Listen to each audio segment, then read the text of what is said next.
8월 19일 화요일 오늘의 말씀은 스가랴 12장 1절에서 14절 울게 하소서입니다. 스가랴 12장은 세상의 눈에는 힘없이 무너질 것 같았던 예루살렘이 하나님의 능력으로 회복과 승리를 경험하게 될 것임을 예언하고 있습니다. 그런데 그 승리의 때에 하나님께서는 당신의 백성들에게 큰 애통이 있을 것이라고 말씀하십니다. 승리의 기쁨 뒤에는 역설적이게도 깊은 회개의 눈물이 숨겨져 있습니다. 1절에서 6절입니다. 이스라엘에 관한 여호와의 경고의 말씀이라. 여호와 곧 하늘을 펴시며 땅에 터를 세우시며 사람 안에 심령을 지으신 이가 이르시되 보라 내가 예루살렘으로 그 사면 모든 민족에게 취하게 하는 잔이 되게 할 것이라. 예루살렘이 애워싸일 때에 유다에까지 이르리라. 그날에는 내가 예루살렘을 모든 민족에게 무거운 돌이 되게 하리니 그것을 드는 모든 자는 크게 상할 것이라. 천하 만국이 그것을 치려고 모이리라. 여호와가 말하노라. 그날에 내가 모든 말을 쳐서 놀라게 하며 그 탄자를 쳐서 미치게 하되 유다 족속은 내가 돌보고 모든 민족의 말을 쳐서 눈이 멀게 하리니 유다의 우두머리들이 마음속에 이르기를 예루살렘 주민이 그들의 하나님 만군의 여호와로 말미암아 힘을 얻었다 할지라. 그날에 내가 유다 지도자들을 나무 가운데에 화로 같게 하며 곡식단 사이에 횃불 같게 하리니 그들이 그 좌우에 에워싼 모든 민족들을 불사를 것이요 예루살렘 사람들은 다시 그 본 곳 예루살렘에 살게 되리라. 스가랴 12장 1절은 경고의 말씀을 주시는 하나님이 누구신지에 대해서 먼저 밝히고 있습니다. 그분은 하늘과 땅을 지으신 창조주이시며 사람 속에 루아흐 곧 심령을 지으신 분이십니다. 창세기 2장 7절 하나님께서 아담의 코에 루아흐 곧 생기를 불어넣으시자 사람이 생명이 되었던 것 같이 하나님께서는 인간에게 단순히 육체적인 생명만이 아니라 영적 존재로서의 본질을 주셨습니다. 다시 말하면 우리는 단순히 숨을 쉬는 존재가 아니라 하나님과 교제하며 살아가도록 지음받은 존재라는 말입니다.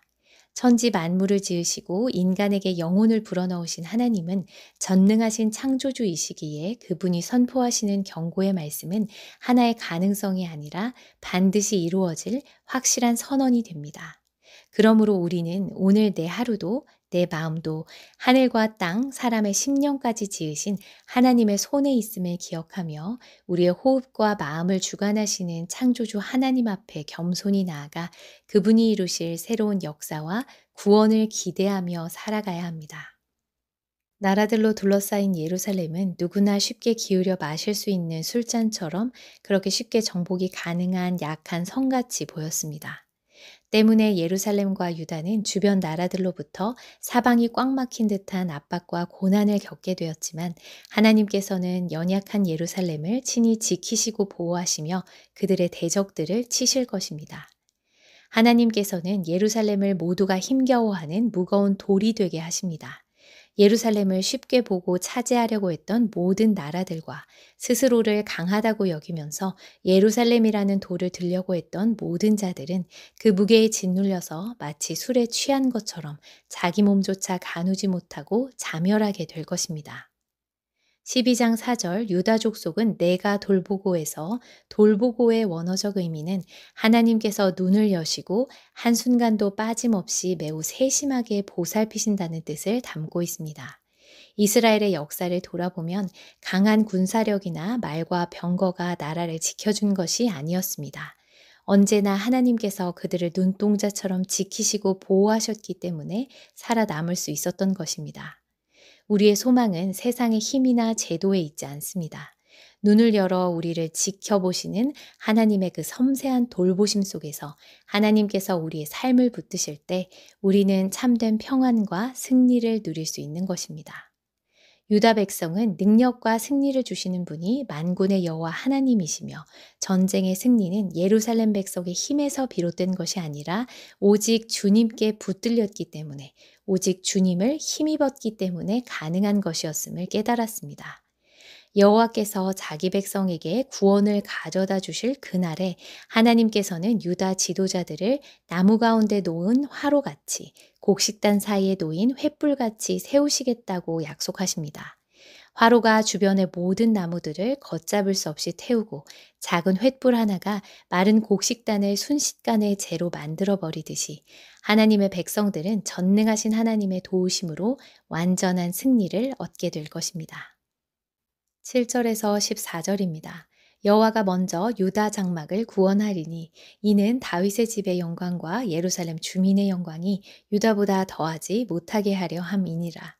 그날에 여호와가 예루살렘 주민을 보호하리니 그 중에 약한 자가 그날에는 다윗 같겠고 다윗의 족속은 하나님 같고 무리 앞에 있는 여호와의 사자 같을 것이라. 예루살렘을 치러 오는 이방 나라들을 그날에 내가 멸하기를 힘쓰리라. 내가 다윗의 집과 예루살렘 주민에게 은총과 간구하는 심령을 부어주리니 그들이 그 찌른 바 그를 바라보고 그를 위하여 애통하기를 독자를 위하여 애통하듯 하며 그를 위하여 통곡하기를 장자를 위하여 통곡하듯 하리로다. 그날에 예루살렘에 큰 애통이 있으리니 무기또 골짜기 하다 드림몬에 있던 애통과 같을 것이라. 온 땅 각 족속이 따로 애통하되 다윗의 족속이 따로 하고 그들의 아내들이 따로 하며 나단의 족속이 따로 하고 그들의 아내들이 따로 하며 레위의 족속이 따로 하고 그들의 아내들이 따로 하며 시므이의 족속이 따로 하고 그들의 아내들이 따로 하며 모든 남은 각 족속도 각기 따로 하고 그들의 아내들이 따로 하리라. 여호와께서는 영광스러운 다윗의 집이나 견고한 성 예루살렘보다 먼저 연약하고 보잘것없어 보이는 유다의 장막을 구원하실 것이라고 말씀하십니다. 여기에는 모든 백성이 하나님의 은혜 앞에 동등하게 서 있음을 알게 하시려는 하나님의 뜻이 담겨 있습니다. 만약 다윗 왕가나 예루살렘이 먼저 구원받았다면 사람들은 자신들의 힘과 명성으로 구원을 이루었다고 오해했을 것입니다. 하지만 하나님께서는 유다의 장막을 먼저 구원하심으로써 구원이 인간의 힘이나 외형적인 능력에서 오는 것이 아니라 오직 하나님의 은혜로 주어지는 것임을 분명하게 보여주십니다. 구원의 주체는 오직 하나님 한 분뿐이십니다. 하나님께서는 친히 구원을 시작하시고 완성하시는 분이십니다. 그날의 하나님의 보호하심 속에서 연약한 자는 다윗과 같은 용기와 지혜를 갖게 되고 다윗의 후손들은 여호와의 사자처럼 백성들을 인도하게 될 것입니다. 약한 자를 강하게, 강한 자를 더 위대하게 만드는 것이 바로 하나님의 은혜입니다. 하나님께서는 인간의 교만을 꺾으시고 가장 낮은 곳에서부터 시작하셔서 약한 자를 강하게 하십니다. 그리고 모든 적을 멸하시고 당신의 백성에게 완전한 승리와 참된 자유를 주십니다. 10절에서부터 14절까지 하나님께서는 이제 하나님의 백성과 온 땅의 모든 족속이 크게 애통할 날을 예언하십니다. 10절에서 하나님께서는 자기 백성에게 은혜를 구하고 용서를 구하는 심령을 부어주겠다고 말씀하셨습니다. 여기서 루하흐 심령은 하나님의 성령을 의미합니다. 하나님께서 예루살렘 택하신 백성들에게 성령을 부어주실 때 그들은 자신들이 십자가에 못 박고 창으로 찌른 예수 그리스도를 바라보며 깊은 애통에 잠기게 될 것입니다.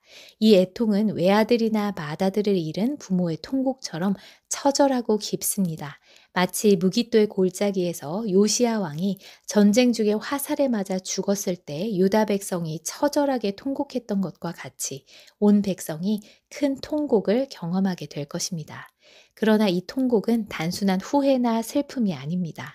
그것은 성령의 도우심으로 예수 그리스도께서 십자가에서 못 박히시고 창에 찔리신 이유가 바로 나의 죄 때문이었음을 깨달았을 때 마음속 깊은 곳에서 터져나오는 진정한 회개의 눈물입니다.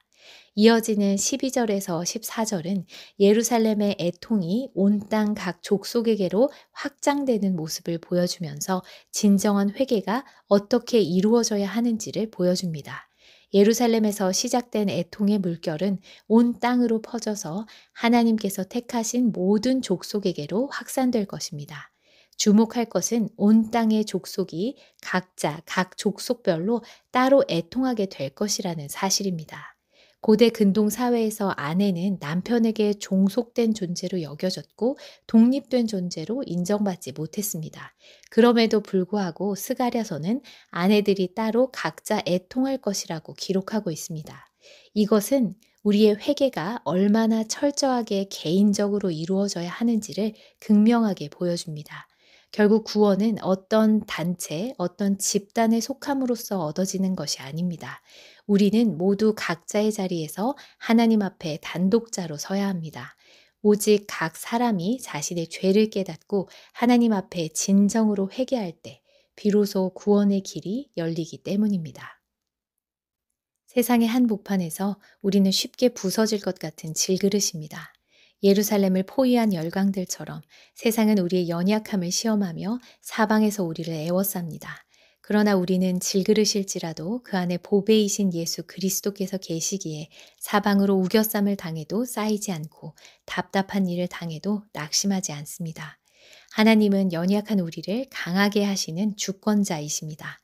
약하고 힘없는 우리가 우리의 무능과 연약함을 주님께 온전히 내어놓을 때 우리의 연약함을 통해서 하나님의 강하심이 나타날 것입니다.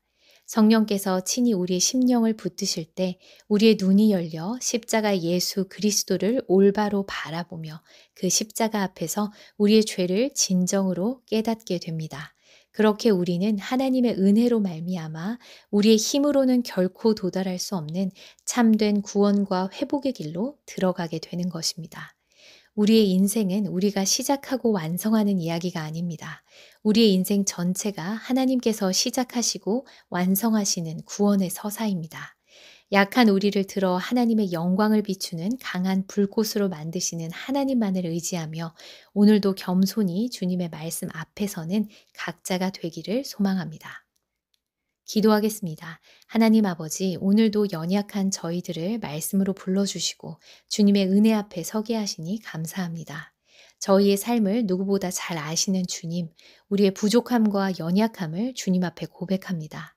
세상의 파도 앞에 쉽게 흔들리고 무너질 것 같은 저희들을 불쌍히 여겨주시고 흔들리는 믿음을 굳건히 세워주소서. 연약한 저희들 주님의 손에 붙들릴 때에 예수 그리스도의 영광을 드러내는 도구가 될 줄 믿습니다. 저희 안에 은혜를 구하고 용서를 구하는 심령을 부어주셔서 십자가 앞에서 우리의 죄를 깊이 깨닫고 참된 회개의 눈물을 흘리게 하시며 그 회개 위에 세워지는 참된 구원과 회복을 누리게 하옵소서. 오늘 하루도 저희의 힘이 아닌 오직 주님의 은혜와 능력에 붙들려 살게 하시고 끝까지 주님만을 의지하며 주님의 십자가 앞에 서는 삶을 살게 하옵소서. 예수 그리스도의 이름으로 기도드립니다. 아멘.